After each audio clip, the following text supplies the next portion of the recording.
Hello, everyone. I have just started the event 5 minutes earlier, but we can wait until a few people join.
I think we can wait for another 5 minutes and then we can start, Harish, if you are okay. No problem. Yeah.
Uh, okay, I think we can start. To first start, I think I will share my screen because I just have to share a few things, and then Harish can share his screen, and then we can start that way. First of all, thank you so much for joining this session. Uh, as you know, that we are going to talk about benchmarking, which is an important subject today. Um, I will just share my screen real quick.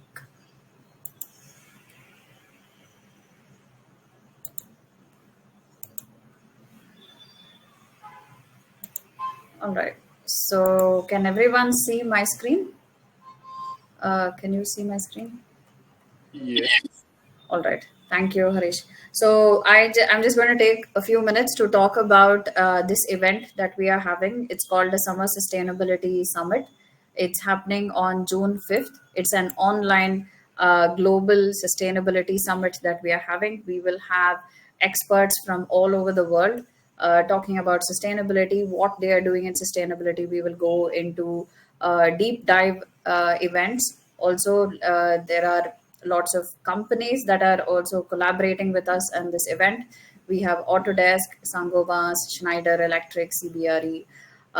We also have one event with the various GBCs. We have an event with Center for Neutral Cities. We have one with USGBC talking about the lead V4 requirement that has come. We will also be talking about the European real estate market because they have a lot of new regulations that has come into place. What does it mean for you? No matter where you are working on, which region you are working on, we actually have an event for that in the. So this is also for about lighting companies working together to design EPDs. We have an event for that. We have something. We have circularity from a steel company, which is very rare. So you can also join this session. Um, we have an event that is happening for green building councils where we have the chairman from IGBC also joining and various green building councils. We have Emirates GBC, Green Building Council Australia, uh, Singapore Green Building Council, New Zealand Green Building Council. We also have another technology provider that is Trimble Connect. We have an event with them as well as in International Geosynthetics Society.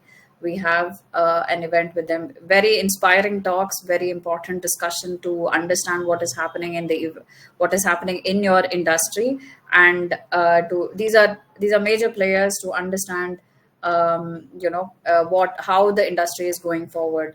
And also we have MEP by Arup. So if you want to register for the summit, all you have to do is enter your name, your last name, your work email, and decide which event you want to join. All of the events are very interesting and it's been curated for the special audience, that is sustainability consultants, professionals, anybody in the sustainability sector. It doesn't have to do anything to do with LCA, but if you're working in sustainability, this is the event to attend. All right, so now I will stop sharing. Um, you can always go to One Click LC and you will see the banner that is running for this event. So anyway, so we will start with our session. So today we are going to talk with Harish, who is an important figure again in sustainability. Harish is a subject matter expert in cost and carbon analysis within the building industry. He has 10 plus years experience. Among various engagements, Harish is the principal lifecycle study expert at ADW Developments, UK. He advises the green building rating systems in India on LCC and LC and is currently building a community called 1.5. I think Harish will also post the details about it in the chat.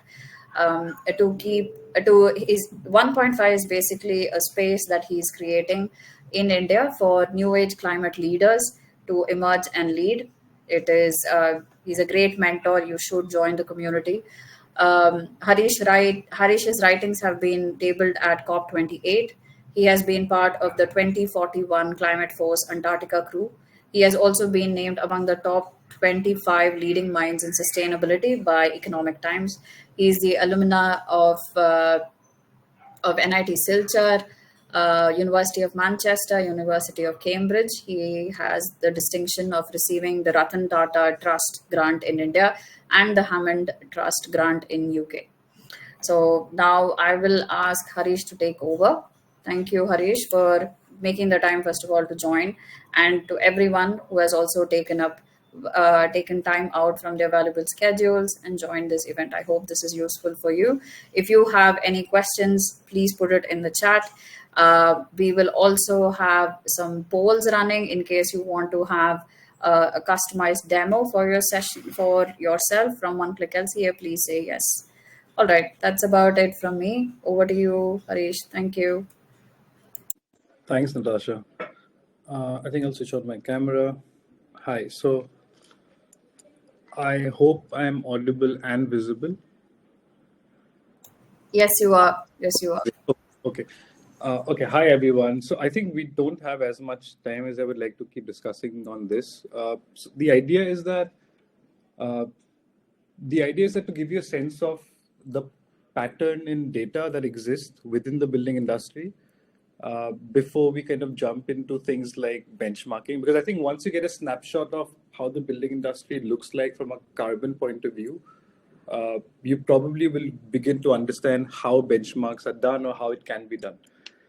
So the idea really is to kind of give you a snapshot to help you see the patterns in the data and then to show you what it really means to design a benchmark or to make a benchmark. Because I do get these queries quite frequently, people wanting to make benchmarks. But I think on most conversations, it seems to be that somebody is obsessing with one design and trying to benchmark out of that, which is not really how it works. So we'll try and do that. I'll try and show you what that really means.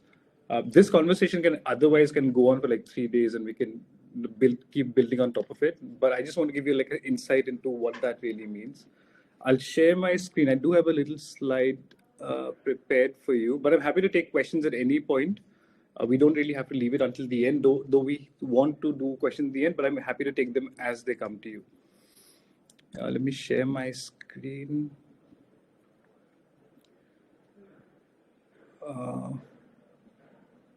Wait. Can you see my screen? Yes, yes, I can. Can you see my slides? You can see my slides, right? Not yet. Okay, yeah, that's what I thought. So just one moment.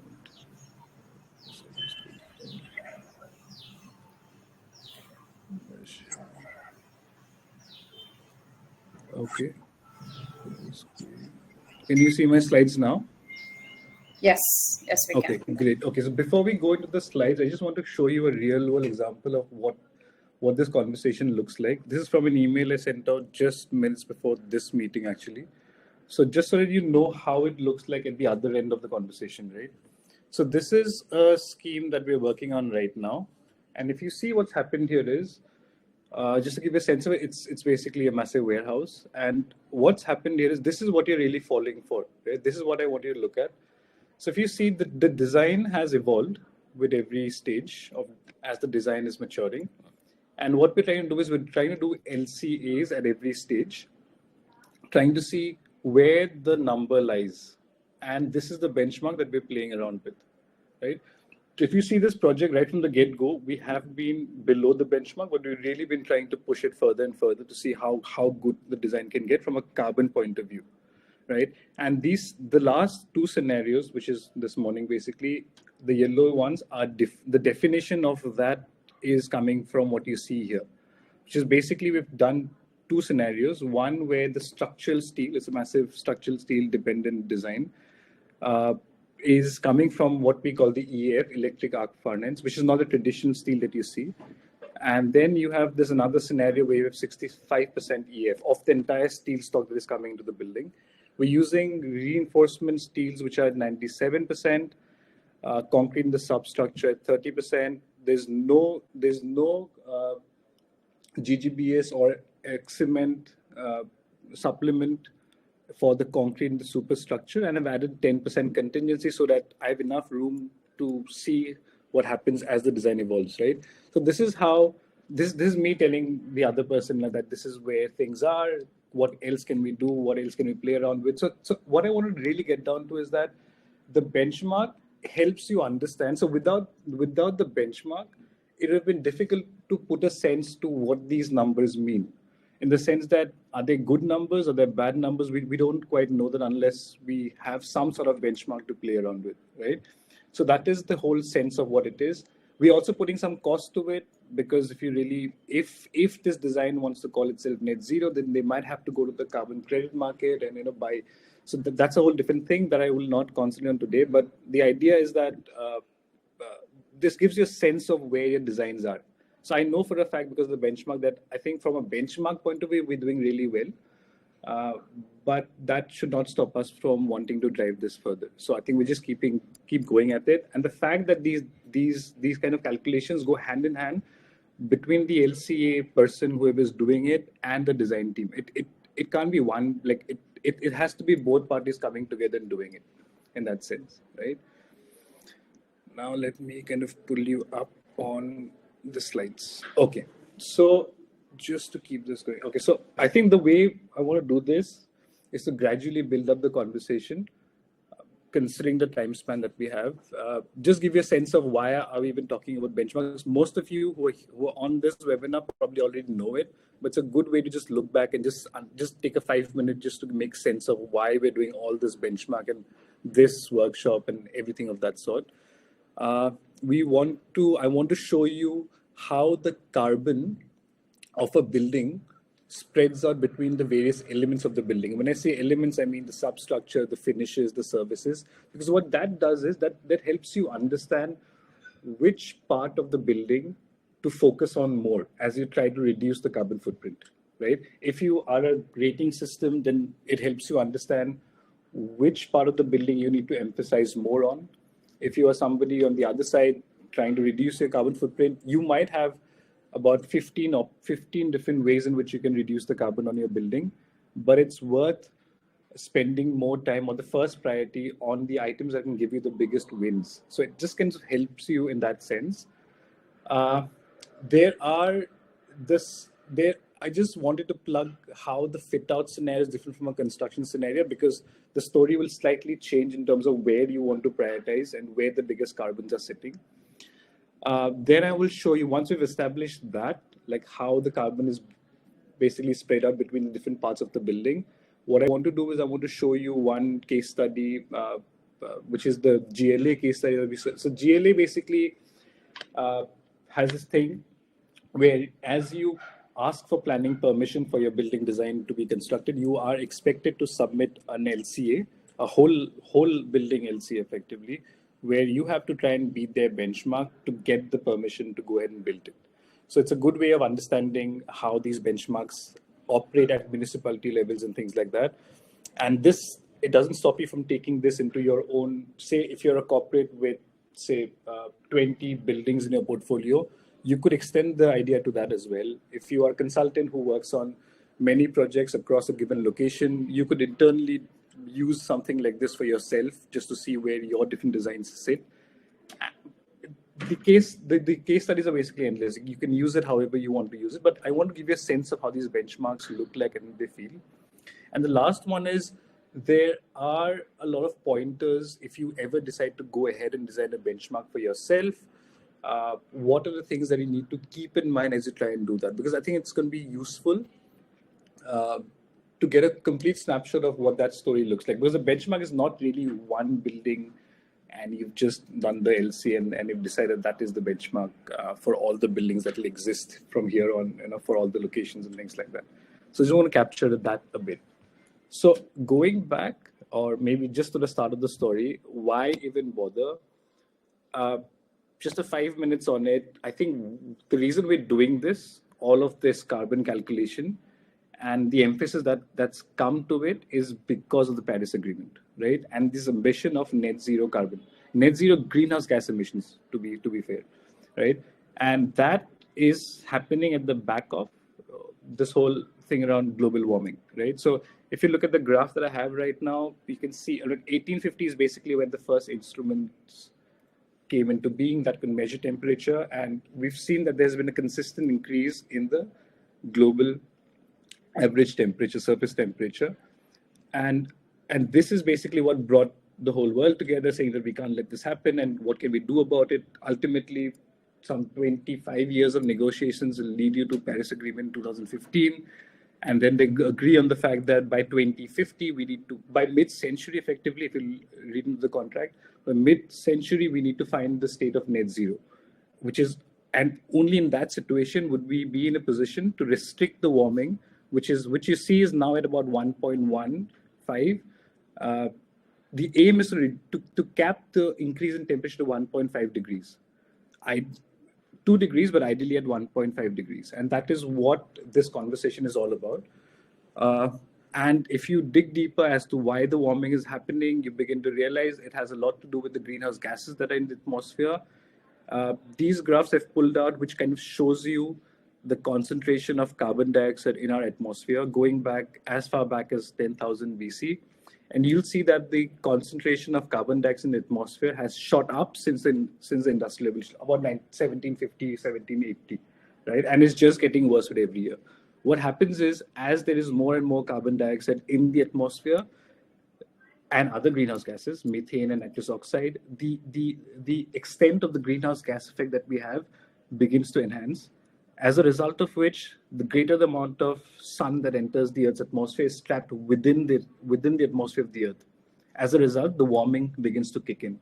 So the only way out of this is to find a way to cut back on the greenhouse gas emissions that we're emitting into the atmosphere, and ideally to bring it to a position by mid-century where we're emitting only as much carbon as we can suck back in, which is net zero, and ultimately to reach a point where we're hopefully not releasing any more, adding no more carbon dioxide into the atmosphere. Because this hockey stick kind of is the whole global warming story and the LCA story and everything that is going around it, right? I just want to quickly show you how the other greenhouse gases look like, and the story is very similar. Their concentrations in the atmosphere have really shot up only in the last 200 years, 250 years. Right, so all along, it's only now that you've seen this, right? And nitrous oxide, you've had these variations all along, but that's a lot to do with orientations of the Earth and all that stuff. But you've never seen these spikes. These are the first spikes that we're ever seeing. Then the question is, what is releasing these greenhouse gases into the atmosphere? And if you really kind of try and do a sector breakdown on where the biggest where the sudden shot up of greenhouse gases happened, it's primarily coming out of these sources. So the energy, when I say energy, a large part of it is actually electricity, but also the energy that runs your cars and your factories and all of that as well. This energy, we've traditionally been dependent on fossil fuels. Obviously, it's just that at the point of industrial revolution, fossil fuels were the cheapest form of energy. They were abundant, and not knowing what was coming, what was going to happen because of it, we chose to kind of use a lot of that. Fossil fuels are heavily condensed carbon at the end of the day. So the moment you burn them, you release carbon dioxide into the atmosphere.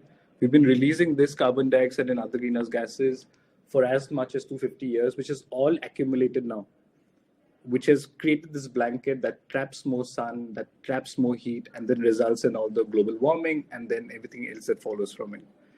Now the question is, how much, if you really had to break it down between sectors, how much is the car industry responsible for this, how much the building industry is responsible for this and all that stuff. A good way to look at that is, for this conversation at least, to the building industry. And what is happening in the building industry is that about 27, so of all the carbon that is emitted in any given year, the building industry is close to 30%, is responsible for close to 30% of all these emissions. Now, the building itself does not emit any greenhouse gases. It's just that the building industry demands things that the production of which releases greenhouse gases. I think that's something that you need to be very clear about right from the beginning as you do LCAs, is that the building itself is actually never releasing any greenhouse gases. It's just that the building is creating demand for manufacturing of things that release greenhouse gas. And I'll tell you what I mean by that. So about 27% of the responsibility that the building industry takes is for the energy demand. So all the buildings that are made or constructed and operate and are maintained, they all demand energy. Like right now, the room that I'm sitting in has lights on it. There's an AC going on. I'm sure in your room something similar is going on. And all this energy is coming in from the grid. And the grid, depending on which country you are in, it could be sourced from different places. So right now I'm in Bombay, and from here the grid is dependent on coal largely, not all of it, but I think in India we're about 59%, 58% coal at this point. So as you burn coal, which is a fossil fuel, there is enough emission happening at that source. And because the building industry called for that electricity to come in, so from an accounting point of view, from a carbon accounting point of view, it's allotted to the building industry. So it is this 27% that the building industry takes responsibility for, and the other 10% is basically coming in from the construction of building materials, because most of the most common example would be cement and steel. These manufacturing processes are heavily dependent on the burning of coal and other fossils at some stage or the other of the manufacturing process. For example, in steel, when you take the iron ore and convert it into uh, like a like a pure steel, you have to melt the ore at very high temperatures.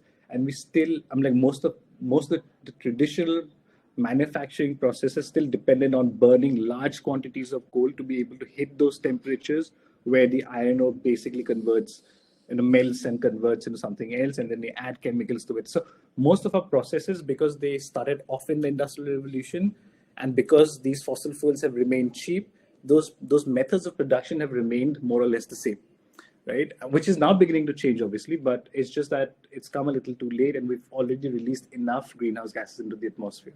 So that's the story. So from an LCA point of view, what we're trying to do when we set benchmarks and things like that is to see how do we bring back the amount of emissions that buildings result in, right? And LCA is a good way to do that calculation, because like you get a sense of what is leading to the emission. Uh, we'll go into that a little later as well.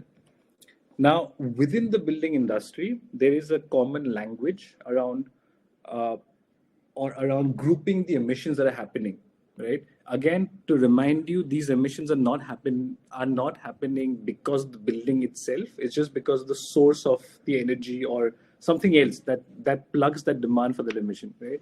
So this is a common language. What you're seeing in these codes A1, A2, A3. Most of you probably are familiar that are on this workshop at this point. But just to give you a snapshot of what that means is that this, just to give you a sense of one thing, it's like say A1. So A1 is basically all the emissions that take place while the extraction of raw materials, of all the materials that land up on your building. At this stage called raw material supply, you have to remember there are machines that are grinding the earth, and pulling this iron ore, for that example. And these machines are running on diesel at the end of the day, which is again a fossil fuel. It's an oil, right? So emissions are happening at that junction as the machine is working to bring out this ore. There is transportation happening. These cars, only now we hear about electric, but until very recently, almost entire fleet of transport was based on, be it ship, planes, or cars, were all dependent on petrol, diesel, fossil fuels again. So it's again the amount of emission that takes place while transporting something from A to B in that vehicle, whatever that vehicle is basically what we're measuring in A2. A3, again, the amount of emission that takes place in the manufacturing of a product, say a steel in this case. A4 is again the amount of emissions that take place in the vehicle fleets as it moves from the manufacturing unit to your construction site. A5 is the amount of emissions that are taking place in the construction site as the construction is happening. This could be all the DG sets and all the other machines, all the grinders that are there on the site, and the amount of petrol, diesel that they're consuming, and the amount of carbon that they'll end up releasing in that process. Once the building is constructed, the building goes on to live for another 60 years, 100 years, maybe 20 years, depending on how long you use it, depending on which country you are in. And again, at all of these stages, as the building goes on to live for these many years, you do have to keep coming back in for maintenance, repair, replacement, and that sort of stuff. Each of these things, again, fall back on some sort of machinery, some sort of vehicle fleet that all burn fossils. And that is what we're measuring here in Bs. In the Cs, what we're measuring the amount of emission that would take place at the end of life. So what we mean by the end of life is that when the building has served its functional purpose completely, what do we do with it? Do we deconstruct it, demolish it, repurpose it, whatever that is? But as you do those activities, you are most likely again going to be depending on machines or some sort of that again depend on, say, some sort of fossil fuels, and it's that burning of fossil fuels that releasing carbon that we're measuring here. And this is all of this that you see, A1 to A5, B1 to B5, C1 to C4, is all associated with the materials that make up the building, right? The energy that the building consumes is what we measure under what we call B6 and B7. So this is where the energy that the building is going to consume any given day, say over a year, it is possible, depending on which country you are, that the governments must have released their grid carbon factors, and you can always come down and figure out how much emissions must have taken place in the coal thermal power plant or somewhere else, or an oil plant where the energy was produced that ultimately landed up on your building. And it's that you're bringing in and kind of calculating under B6 and B7. B8 is relatively new in the UK market. This is we will start measuring this only from July this year. So until now, we will be doing up to B6 and B7. And D is something I don't want to get into right now, but D is basically the benefits that your project gets because of what you're able to recycle and send to another project at the end of your building life. It's a whole discussion in itself. D is basically where LCA begins to meet the whole idea of circular economics. Yeah, and that's what happens there. I don't want to get into it today, but that also exists within the LCA framework. So these are basically all the emissions. So I'm like, one way to say is that a building releases 1,000 kg CO2. Another way of saying is that the building releases 1,000 kg CO2, but these at under A1 it's about 5%, under A2 it's 4%. So it just helps you understand where the biggest emissions are coming from. So I think it's just good to kind of get a sense of the different stages that you have, irrespective of whichever country you are in. This nomenclature is not going to change. This is how LCAs for buildings are evolving. Do not confuse this with LCAs for, say, rockets or cars or something very different, because every industry is building their own language around how to break down the carbon emissions into smaller chunks so that you can understand where in the design, where in the building, where in the construction the biggest emissions sit. Just going back to this, so I think this should give you a sense of what is happening. So the materials are responsible for a smaller chunk, but still big enough if you look at the whole pie of global emissions. And the energy that the buildings demand are about 27%. The building emission, the emissions because of the energy, the building itself may not have absolute control. It has control to the extent that you can make a very energy efficient building that does not demand as much energy. It's self-sustaining to a large extent. You'll obviously land up drawing less energy from the grid, which will help you, which will basically significantly drop your carbon footprint on the electricity side of the story. But you also have governments around the world investing heavily on their grids, trying to make them more renewable. And if you reach a state where, say your grids are completely supported by renewables, this would almost close into zero, right? And you'd be left with materials in that case. Now, materials, the catch is that we are still struggling. I'm like, not all materials, but most material sectors are still struggling to figure out how best to either change the process or make their factories more energy efficient, or maybe look for an alternate product altogether. Because this seems to be a bigger challenge at this point, because this one, at least we know, we have a sense of, on energy, we have a sense of direction with the energy efficiency codes and all the investment in the grid. But here is where a lot of work is still left to be done. And I think our generation and everybody who's here right now will probably see it evolve as we go about. Now, okay, let's look at how does the carbon of a building. When I say carbon, I actually mean all the greenhouse gas emissions. I actually mean what we call CO2e, which is equivalent for, and it considers methane, nitrous oxide, and all the other greenhouse gases as well. It's just a collective way of saying what is the carbon footprint or the greenhouse gas footprint of this building, right? So what I want to show you is this. So this is a typical office.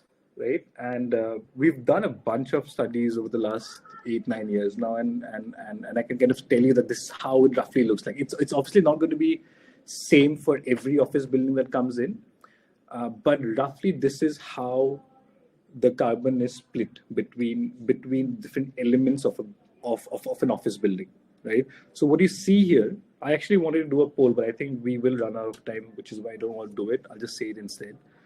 So what you see here is that the superstructure, which is basically the floors, uh, the roof, the frame, has the largest chunk of the carbon footprint or the carbon stock of the building.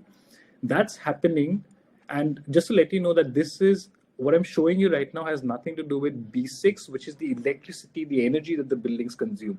I'm trying to do this purely from material point of view, the embodied carbon point of view. So what you see is that the superstructure tends to hold the largest quantity of carbon responsibility, if I could say that.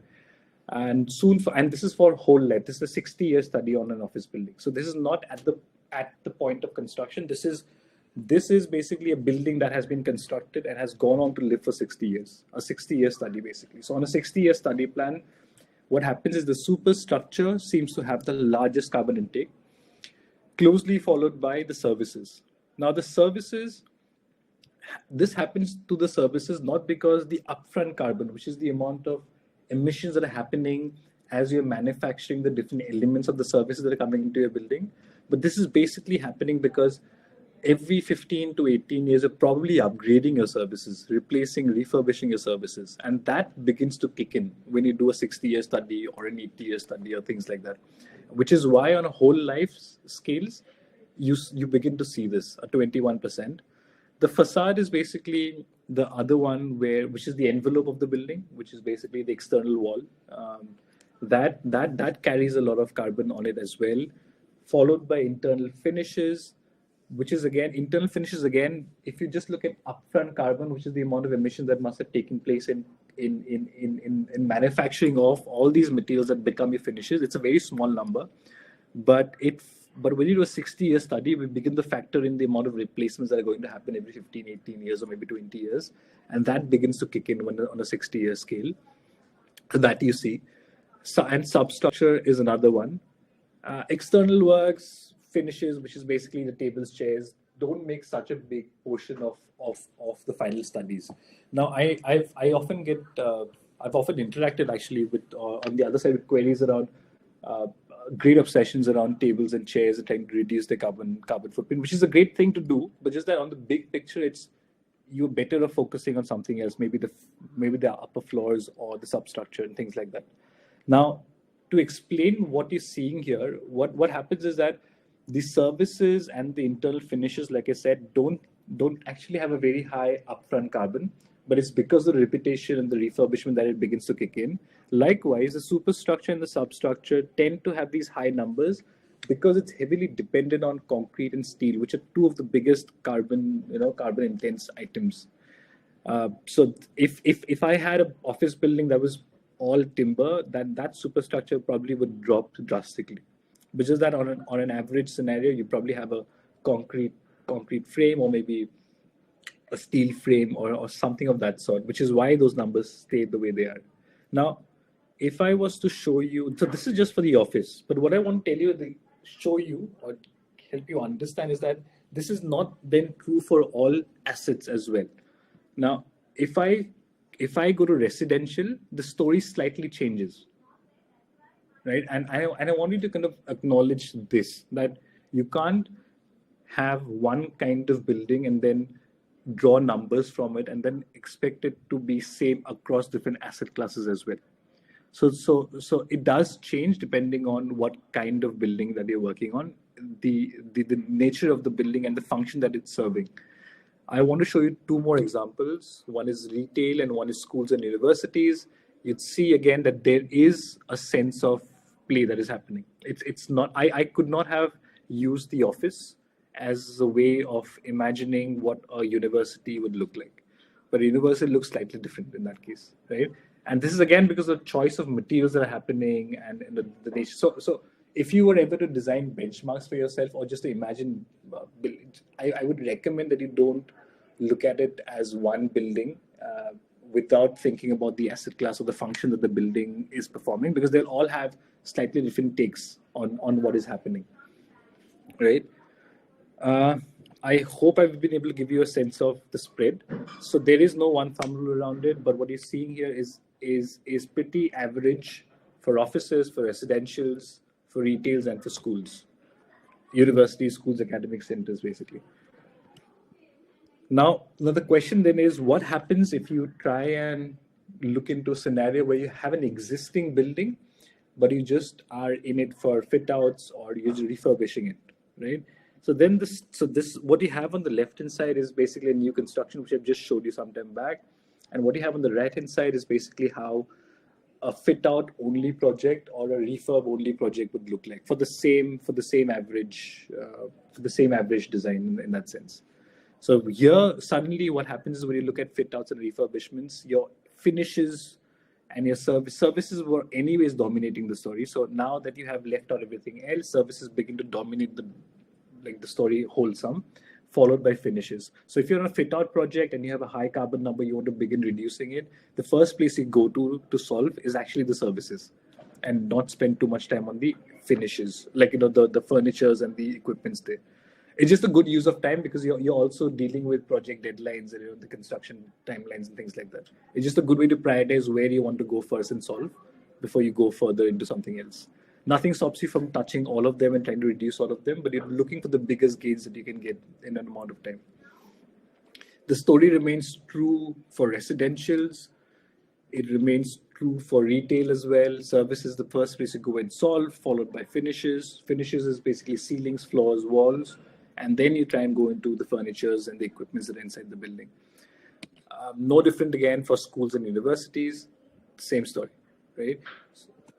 Now, let's do a little thing around. So if you've understood what's happening is a building, as you construct a building and operate for a 60-year span or whatever, or maybe 25 years, depending on which part of the world you are in, your building is going to demand things, the manufacturing of which or the generation of which, aka electricity, is going to result in some sort of emission, right? What you're doing right now with the LCA is you're trying to see which parts of your building are demanding that emission the most, or resulting in the emission in most at some source.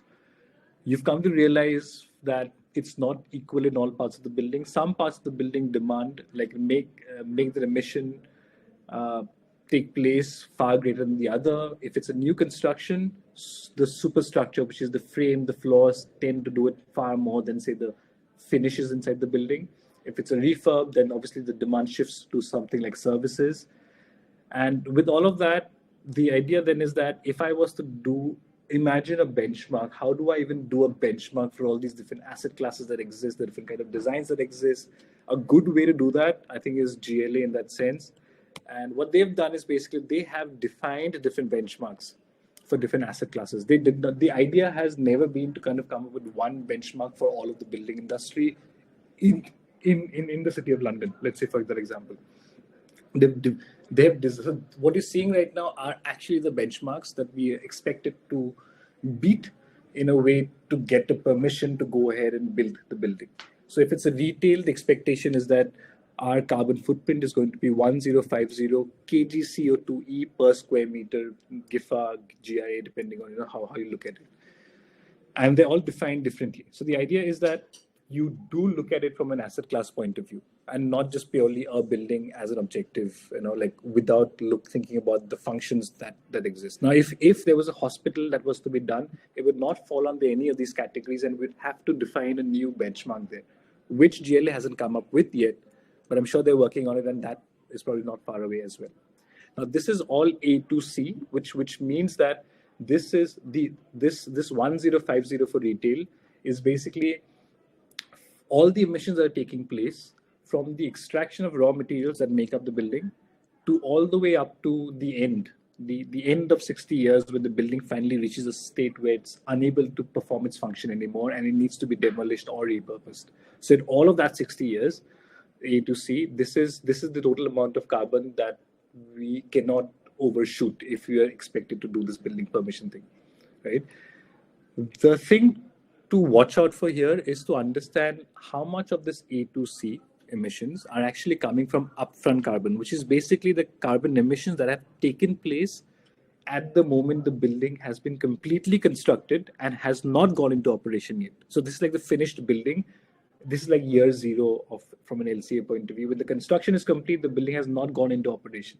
That is A. So which is what I want to show you. So that same numbers break down in this fashion. What you begin to see is that I think it's better. I'll show it this way. So what you begin to see is the same data, just a different way of presenting it. What you begin to see is that the upfront carbon, which is the carbon emissions that have taken place at the time the building construction is complete. And this includes the extraction of raw materials, taking them to the manufacturing units, the manufacturing process itself, bring those materials to the construction site, and then the construction process. So all of that actually add up, like on an office, it's about 70%, let's just say, right? And then the rest of the 60 years that the building goes on to, perform its function, it's about 32%. So there is a lot of control that as architects or somebody who's designing it or as an engineers, that you can play around with to see if you can find materials or manufacturers that are manufacturing the traditional stuff but with more energy efficient way, so you can keep reducing this, right? And that A1 to A5 story kind of remains consistent across asset classes because, and largely this happens because of steel and concrete and aluminum. All things metal have a very high carbon content. So the moment you have a window that has like aluminum frame on it, that's going to kick in. The concrete definitely kicks in. Steel definitely kicks in. You could have raised access floors where the pedestals are all made up of aluminum. That's going to kick in. The glass is another big one that stays. So all the major construction materials tend to have a very high carbon footprint on them. So I think most of these industries are in themselves trying to figure out how to reduce them, because if you had say for example in London right now, I'm always looking for that other product, the other manufacturer who is producing something with a lower carbon content, so I can switch to him because I have a benchmark to beat and I can't do it with using the traditional everyday materials. So I am looking for manufacturers who are willing to, who have invested something to improve their manufacturing, reduce their carbon content, or just have found a new way of manufacturing the same stuff all over again. So it kind of creates a demand for that sort of material as well. Now, if this is what you've kind of got a sense of, I think the biggest takeaway that I want you to take from here is the fact that you cannot, it'll be unfair to have one benchmark defined for all the buildings in your country, in your state, or your city, right? You probably will need to, if you do that, you'll end up giving easy goes to some buildings and very tough goes to some other building types. And ideally, I think your best case scenario is to try and avoid that. The next one, last section, I think we've overshot anyways. But okay, the last section is that what really goes into a benchmark design. So I think what I want to show you here as an idea, think of it as an idea that I'm sharing with you more than anything else at this point. So do you have a sense of what are things that you need to consider as you try and do a benchmark for yourself? You could be a country right now figuring out how do I benchmark all the buildings in my project or in my country. You could be a state, you could be a city, you could be a municipality or a corporate that is wanting to do that on its own assets. You could be a consultant who consults on projects across the country. Maybe you have enough insight and you can start benchmarking your own projects. So whatever that is, so for whatever reason you want to do it, but the idea of how you'll go about figuring out a benchmark number remains the same. And that's exactly what I want to share with you here. The main thing is that you need to set boundaries around an LCA. Now, because we are on an one-click LCA webinar, I am assuming that most of us already know what an LCA calculation looks like or what things go into it. So I'm not going to go much into that, but what I want to show you which parts of the LCA calculation you need to set rules around so that you can come up with a benchmark that will allow an apple-to-apple comparison tomorrow, right? The first thing that you need to do is kind of freeze on what environmental impact you want to do this benchmark around. Now, we are doing this conversation largely from a net zero space, from a Paris Agreement space, and we are obsessed with global warming potential, and which is which I'm assuming is also why most of you are doing your LCAs at this point, and you're not really doing as much on the water and the eutrophication and all the other impacts that LCA is able to calculate. So we're freezing on global warming potential, which is basically expressed as kgs of carbon dioxide, E meaning all the other greenhouse gases, methane and nitrous oxide and all the HFCs and everything else. So that's your impact. So we've frozen on the impact, let's say. The next thing that we want to do is we want to freeze on the modules. When I say module, I mean the emission modules, if you remember this. These are the different emission modules that exist. Now, for you to say that I want to design a benchmark, you can have a benchmark design for A1 to A5 alone. And you could have a benchmark design for B1 to B5 alone. You could have a benchmark for C1 to C4, or you could have a whole benchmark. You could have a benchmark of B6 alone as well. So it really is up to the person who's designing the benchmark. It's actually more a game of what you design this benchmark for. If you're designing a benchmark that wants to discourage the use of high carbon materials at the point of construction, I think you're better off by designing a benchmark from A1 to A5, or maybe even A1 to A3 for that matter. If you are somebody who's trying to improve energy efficiency of the buildings and the carbon footprint that comes from there, you could just design a benchmark around B6. You don't even need all the other modules. If you're somebody who's interested in designing a benchmark that kind of makes the building industry as a whole, the building stock of today and of the years to come, low on carbon, to a position that by year 2050 maybe we'll hit a point of net zero as an industry, you want to have a benchmark that takes in all the modules. What I'm trying to get to is that the purpose of your benchmark will try and decide what kind of modules you want to include. And there is no rule around it. It's the rule is as good as what your purpose is, right? Now, so this is what I'm presenting here is basically what GLA has, right? So GLA has defined benchmarks, and the same case that I showed you, they have taken in all of ABC, right? So they want to do the whole building industry for the City of London. They have chosen to, they have included biogenic carbon, which is basically the carbon that is coming in from timbers and all the natural products. We could do a whole session on biogenic carbon, but they've gone and included. And they have not, so the benchmarks are defined only for embodied carbon, and they've actually excluded B6, B7, B8 from there, from the benchmarks that I just showed you right now. So these benchmarks that don't have B6, which is the energy, the energy stuff on it. This is purely embodied, yeah, but across A to C, which is basically across A to C, everything, all the materials that come into play here. The next thing that you want to, so you need to freeze this, because if you don't freeze this, you'll end up comparing carbons of two designs, in one where you've compared A and the other one where they've measured B and C as well, and you'll end up in faulty places.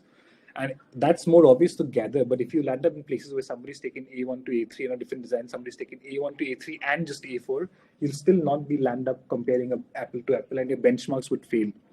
So it's very important to define what modules you want to include. The next thing that you want to do is you want to define which parts of the building you want to include in your benchmark. Again, it's a function of what purpose you are designing the benchmark for. Whether you want to just create a benchmark, nothing stops you from creating a benchmark only for the substructures, right? Nothing stops you from creating a benchmark only for the facades that go into the building. It's really you. There is no ISO. There is nothing that is telling you how to do this. So it's really you and your purpose that is going to define this.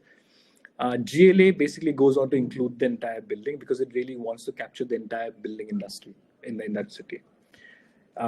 If you don't do this, you land up accidentally comparing sometimes a building where only the superstructure has been calculated versus another one where there's superstructure and the facade. And it'll again not land up doing an apple to apple, and you probably will never get a sense of if your building is better, performing better or worse. So that's sort of the idea. The next is the study period. You need to freeze your study period. GLA looks at it from a 60-year point of view. They want you to do your studies from 60 years so that you can compare. This matters a lot because apart from A1 to A5, which is your early, which is all happening at year 0 from an LCA point of view, this B4 begins to kick in very quickly. This is the replacement of the materials at the end of their service life, which is basically, imagine a carpet on your office, and the carpet needs to be replaced in 15 years or say 12 years, depending on the guarantee that you have. Then you need a new set of carpets coming into the building, and you need to account for the emissions that would have taken place, that will take place because of the new set of carpet that would have to be produced. So this B4 begins to add up very quickly as you do a longer, like a 30-year study versus 60-year study versus 100-year study. So it's very important that you freeze the number of years that the LCA needs to be done so that you can do a benchmark and an LCA and that sort of stuff. Data sets, I'm leaving it blank, not putting anything on it. All I'm trying to add to here is it's good if you could freeze on the data set, saying that there are many data sets right now. And it's up to you to say, all my studies that will define the benchmark will have to come from X data set. And try and not mix these data sets. Because the thing is, data sets are being developed at different time snapshots. So you have data sets that are like 10 years old, 5 years old, data sets that were developed in UK, that were developed in US, and they all represent different realities of where the industry was at that point in time. You have to give in to the fact that these sectors are also improving. So if cement was responsible for X amount of emissions 10 years ago, today probably is something a little less than X because they have figured out a better ways of doing it, right? So you need to factor that in. Having said that, you probably will never have a latest data set because that's always in the working.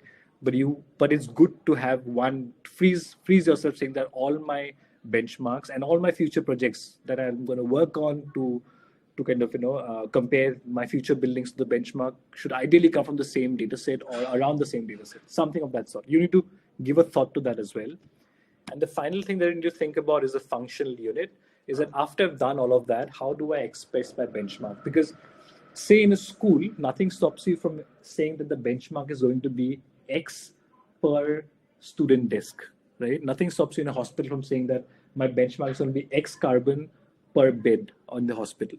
Now in GLA, in London, they've decided to do it as per square meter GIA, but you could go in your own directions depending on how you see fit for yourself or your purposes for that reason, right? So yeah, I think that is clearly a little overboard. Okay, the last bit is once you've done this, once you've frozen all your like you've frozen your factors that will add into the bench, like will design, will kind of fix your study space in a way, right? What will happen is you need to run as many building designs, and do LCAs on them, right? With the same, whatever you fixed for yourself. Now, as you carry out more and more of these LCA studies based on the boundaries that you've set, you will begin to realize at some point that these numbers will begin to converge or diverge, or things will happen depending on what location, where you're doing, and things like that. And it's from there that this now becomes a whole story of statistics. You will now begin to plot those numbers again and again until you reach a point where you could start seeing where the biggest probabilities are of where that number lies. You basically have entered an area of statistics from there on. Once you've done enough on it. And then you have the complete control to go and say that, okay, I am going to decide that based on all our study, all our statistics and everything, that this is what the benchmark should be. There is no hard rule around it, right? If you are a country or a county or a city that wants to go net zero sooner than your country, you probably will say that, okay, this is the average right now in the world or in my city, but I want to drop it to 50%, and I will only let buildings, I'll only issue building permits to buildings that are able to prove that they're 50% of the business as usual right now. You are in control of that process, right? So that's basically what really goes into building design. What I would hate if you did was that if you took one building and did one analysis, LC analysis on it, and said that this number that I've got out of this building is actually going to be the average for the rest of the country, rest of the city, or whatever that is, right? Because then you would have completely missed the point of what a benchmark is. Okay, let's open for your questions if you have any. But I hope I've been able to give you some sense of what we're trying to do here, basically. Thank you, Harish. That was amazing. And a lot of good points, actually, especially the last one where you said that, that taking one building as an example and using that as a benchmark is probably the wrong way to go. Yeah. I have one question. It's my own question. That is, how if you start if you have to give a benchmark, let's say a value, all right. Okay. Like a lot of sort of green building systems across the globe have come up with this, that every building should have median benchmark of, let's say, 400 kg CO2 or Yep. Yep. 800 Yep. kg Yep. CO2, whatever Yep. you have. Do you think that's the right approach? It is right, but I'm also going with the hindsight that when they come up with these numbers, let's say GLA for Yeah, this matter, when they say 1050, they have done exactly what I've showed you right now. That they have done the exercise on, say, maybe 500 designs, maybe yeah, four, I don't know, and then they've done that whole process to come up with that number 400. If they're coming up with the number 400 from that one building design, then that's obviously you'll they'll the industry will have a tough time fitting into that story, right? But exactly. usually when they come up with that sort of a number, they give you a background of how they've come with that number, because Yeah, otherwise the industry will be stuck. yeah, yeah. There is one question over here for buildings that where there is no data available. Doing LCAs for individual buildings is probably tedious. So, how do you come up with a benchmark in that case? I would really not know how to do that right now, actually.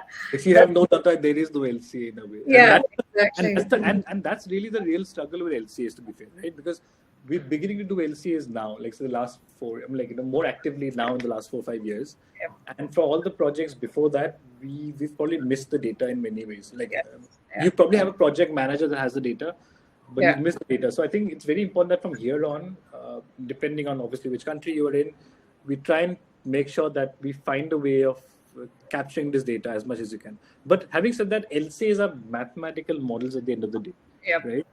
So without data, you can't really. You can make best case assumptions and best case and all that. But yes, if you were to do that, I would recommend that if you put a benchmark out there using assumptions, then please attach that benchmark to the assumptions that you made. Always make it transparent, public, so that the other party knows, whoever's trying to beat your benchmark or meet your benchmark, knows that what your assumptions were, right? yeah, That's the only, because if you're hypothetically coming up with a number and not even sharing the logic to which you played to, you're probably leaving the audience, like whoever's on the other side trying to beat your benchmark, very confused, and that person probably most likely never be able to get it in a way. all You're right. just buying time and with no end game in that sense. There is another question. Yeah.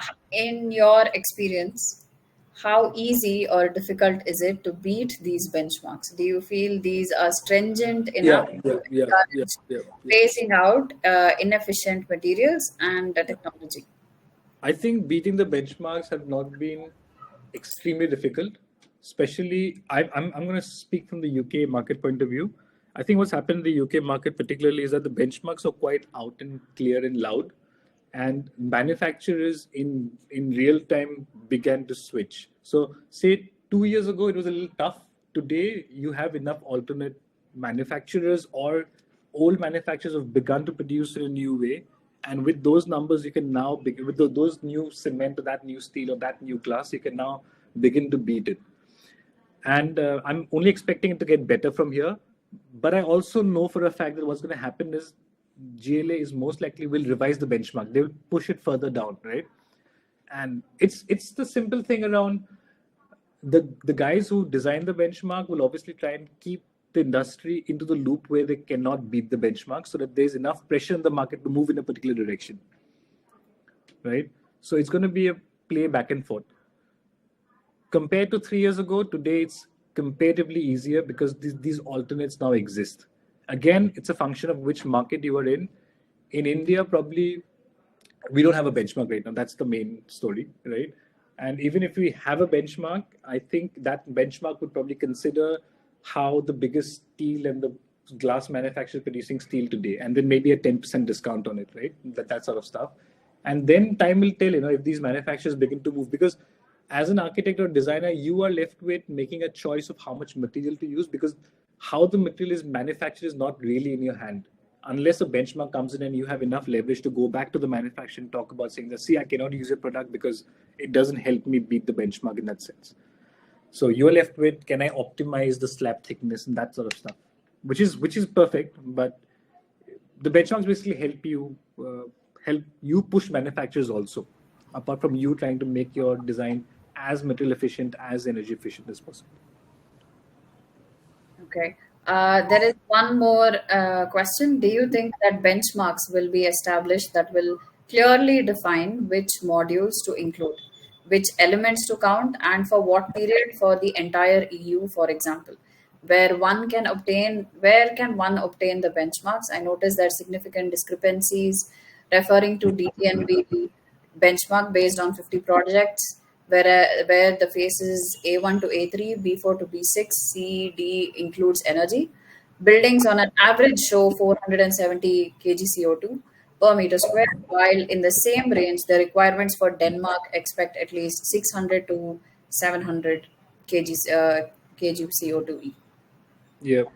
No, I think the only way to compare, because I don't know what benchmarks, I'd like to look into it, but from what I'm gathering is that here somebody was talking about different benchmarks being established, one expecting a 470, another expecting a 600 or 700. Yep. I think before we kind of go there, I think the main thing is to understand if they're coming from different countries, and because different countries would have different manufacturings that are happening. So it'll be unfair. So say, for example, in Europe right now, uh, something like ArcelorMittal, Tata Steel are producing some of the best, high recycled content and like some of the best carbon structural steels that exist, right? But the same companies are not doing that in India. So if I was to design a benchmark in India where this rebar is coming in, then I would not be able to do a 400 because I know that the projects in India are going to pull in their steel from this X manufacturer, that Y manufacturer, and here they're still producing in their traditional method of that sorts.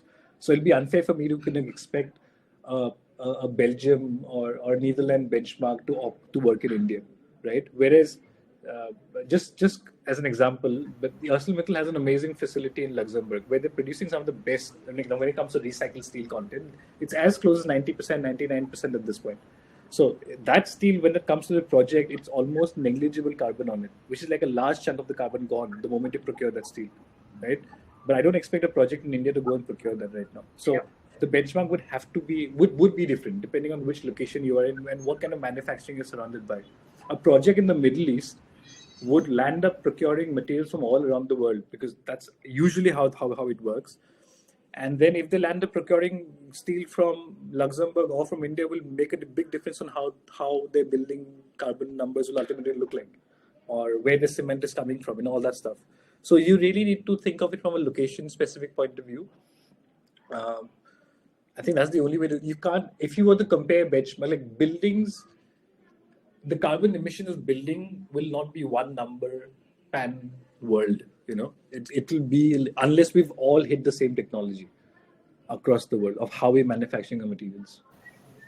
Yes, even construction technologies itself are different, like piling Yeah, foundations yeah. are. Unless we hit up, like say, if you think of it the other way around, say 30 years ago, Yeah, we probably were producing steel and cement and glass in exactly the same way around the world, yeah. right? So probably in that point in time, you could probably have one carbon number, maybe I don't know, one carbon number that would represent how much does a building emit. But today, with different countries have moved in different trajectories towards their net zero targets now, and they've had different countries and different policies encouraging their manufacturers in one way or the other.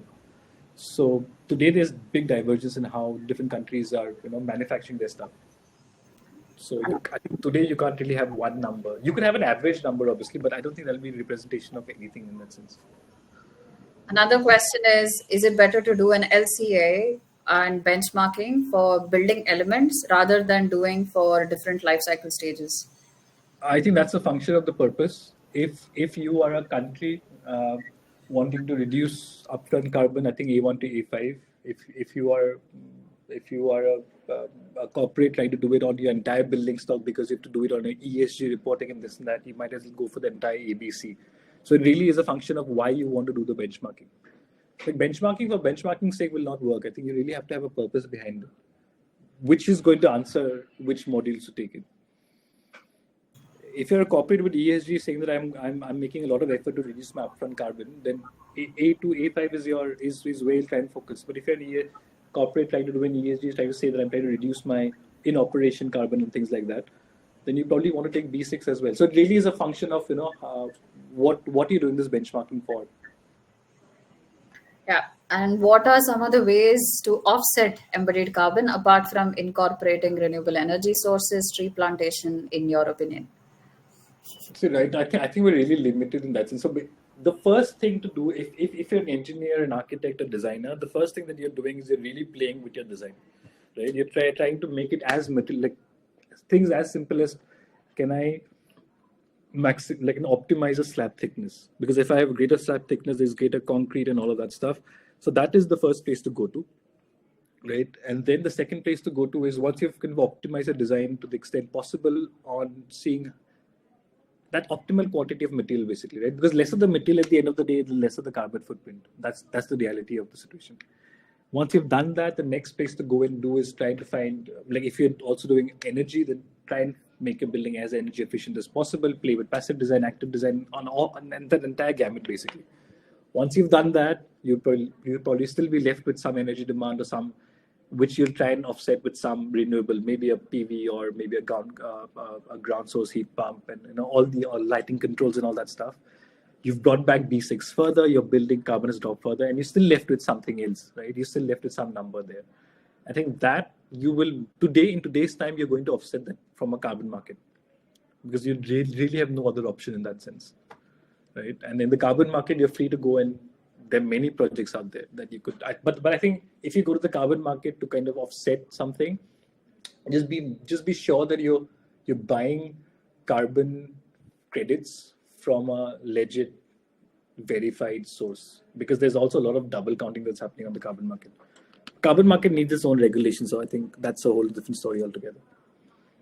But I think the good thing is that just make sure that if you're buying carbon credits, make sure you're buying it from like proper third verified parties that are actually selling this stuff. Yeah.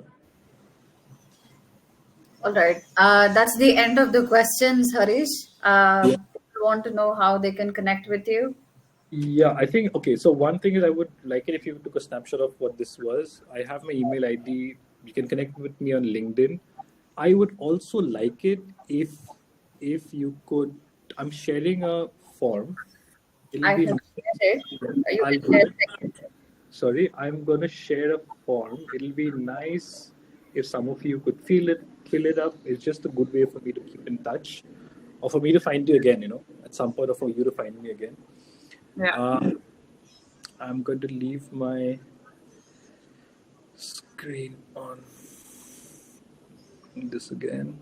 Harish, maybe you can just give even your LinkedIn information, so Yeah. people can add you on LinkedIn. Yeah. Just a moment. Okay, now just before we leave, I think now just going back to that original email. Do you guys see what is happening here? So we're going against the benchmark. We've hit this. We're below the benchmark. We've done a benchmark for A1 to A5. We've gone below it, but we're still. But I'm like, we're not stopping there. We're still trying to push it further and further, and we're trying to look for all these different manufacturers using some other EPD. Like, we're really playing around to see what we can do there. You see. So this is the kind of stuff you would. I'm like, this is. I'm not sure. There's much more that can be done. Maybe 4 weeks later, you talk to me, we'll probably land up with another something. We probably figure out another way of doing this. But it's just something that we could look at, basically. The scaling. I'm going to share my LinkedIn. Please feel free to send a hi. I really don't bite. Yeah, might as well. Just a moment. I think that's it, Natasha. I'll just share my link anyways. But Yeah. So there are lots of links that are available. There is Harish's form, which we have shared. There is some information on the Sustainability Summit by One Click LCA also, which is being shared. If you have answered yes for the polls for the demo to be conducted, you can also go there. And yeah, but thank you so much, Harish. This was yeah, really fantastic. Very, very clear presentation. thank I mean, of course, you've done it 10,000 times now, I guess. So yeah, it very clear understanding, very great presentation. Thank you so much for taking the time, Harish. thank Uh, thank you. all Uh, right. I think the biggest takeaway is don't just do one building and come up with a benchmark because that'll fail. That'll fail the next day in the morning, basically. Yeah. I think you should put it on a t-shirt. Okay. All right. Thank you, everyone. Have a nice rest of the day. Bye. Take care.